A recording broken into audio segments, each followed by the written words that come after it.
What I'd like to show you today is something in the way of an experiment. Today's its debut.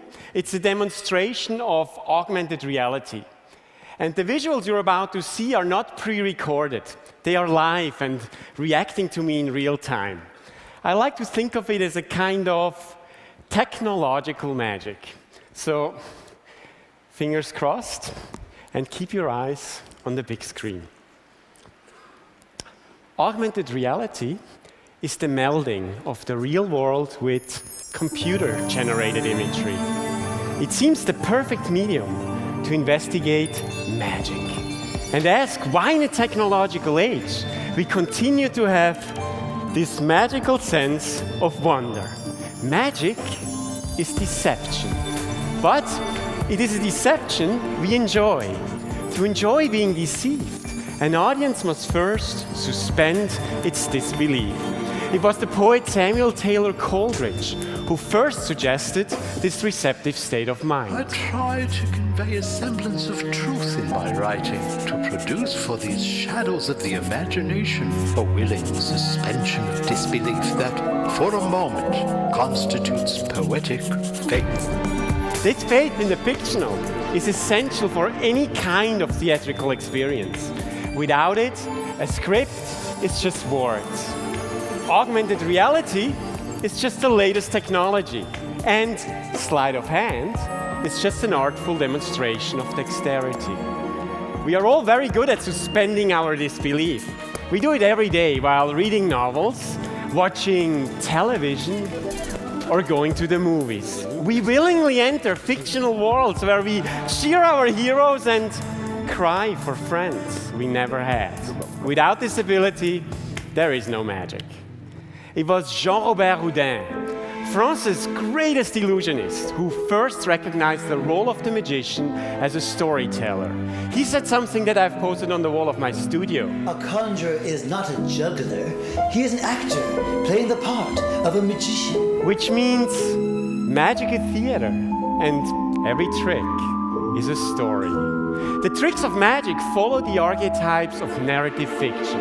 They are tales of creation and loss, death and resurrection, and obstacles that must be overcome.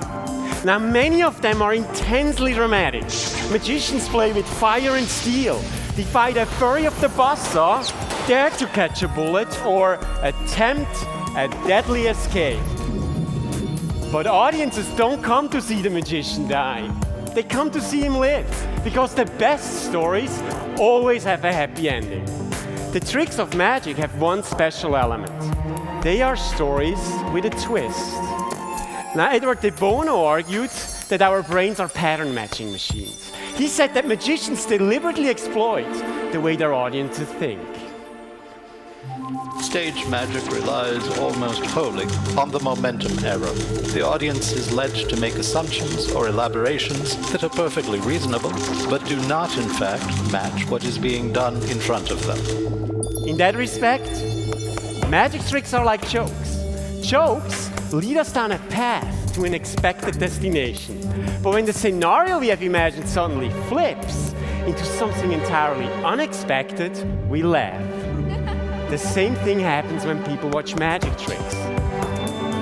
The finale defies logic, gives new insights into the problem, and audiences express their amazement with laughter. It's fun to be fooled. One of the key qualities of all stories is that they are made to be shared. We feel compelled to tell them. When I do a trick at a party, that person will immediately pull their friend over and ask me to do it again. They want to share the experience. That makes my job more difficult because if I want to surprise them, I need to tell a story that starts the same but ends differently. A trick with a twist on a twist. It keeps me busy. Now, experts believe that stories go beyond their capacity for keeping us entertained. we think in narrative structures. We connect events and emotions and instinctively transform them into a sequence that can be easily understood. It's a uniquely human achievement. We all want to share our stories, whether it is the trick we saw at the party, the bad day at the office, or the beautiful sunset we saw on vacation. Today, thanks to technology, we can share those stories as never before by email, Facebook, blogs, tweets, on TED.com. The tools of social networking, these are the digital campfires around which the audience gathers to hear our story. We turn facts into similes and metaphors, and even fantasies. We polish the rough edges of our lives so that they feel whole. Our stories make us the people we are, and sometimes the people we want to be. They give us our identity and a sense of community.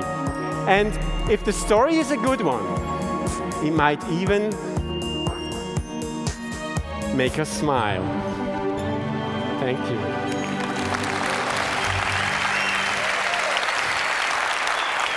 Thank you.